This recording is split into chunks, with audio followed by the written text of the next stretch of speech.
Entzat baina aurretik olako oso esplikaitzen ez da importantia jakiteko gero kotxe hartzesunean zelako ondoizu edukileken. Bai oinezko gisa, semaforuak errespetatzen, eta bai gidari gisa, motorra, bizikletak, auto edo edozein motateko ibilgailu baten gidari gisa, saiatu garena da arrisku egoerak saihesten.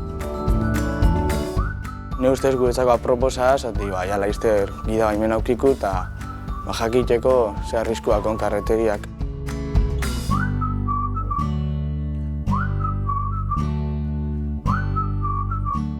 Badakizu zergatik dagoen trafiko istripu bat izateko arrisku gehiago tabernen inguruan? Alkolate. Alkola eta bestelako sustantziak euforia egoeran jartzen gaituzte. Pare bat pertsonakin, hau momentuzko elkarrizketatxo bat, azkenean aurrera fateko hau eta gure iritzixak eta zuen zabe jakiarazteko modu ona pentsak isa dela. Guetako importantia da ahalik eta gutxi mugitzea, medikoan arabera, abisik noskue, jare aguro edo denpori hartu eta ondo mugitzeko dakon lesinuak eta esagrabaitzeko.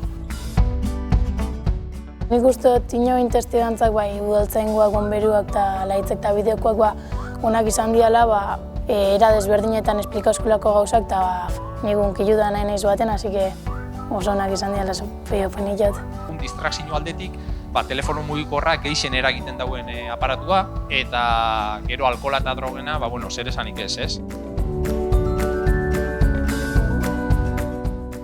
Esplika baina eta gogorrak zian.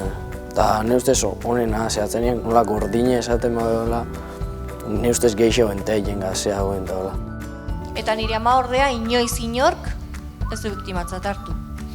Fisikoki ongi zegoen ez? Baina nire ustez bera izan zen istripu horren biktima nagusia. Argi dago ez berak ez nik ez kamelariak ez genuela istripu hura gertatzea nahi izan, despiste bat izan zen. Baina despisteak errepidean oso garesti ordaintzen dira eta gero ezin duzu atzera eginta gauzak beste modu batera eginda da ona eta kitxo.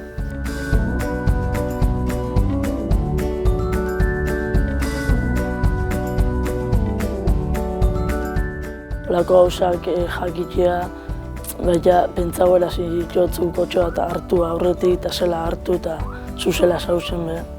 Olako gauzak jakitea oso importantea ustez. Azkenean interesa sortu ez gaixak eta hortaz gero eta gauza gixo jakin, gero eta hobeto.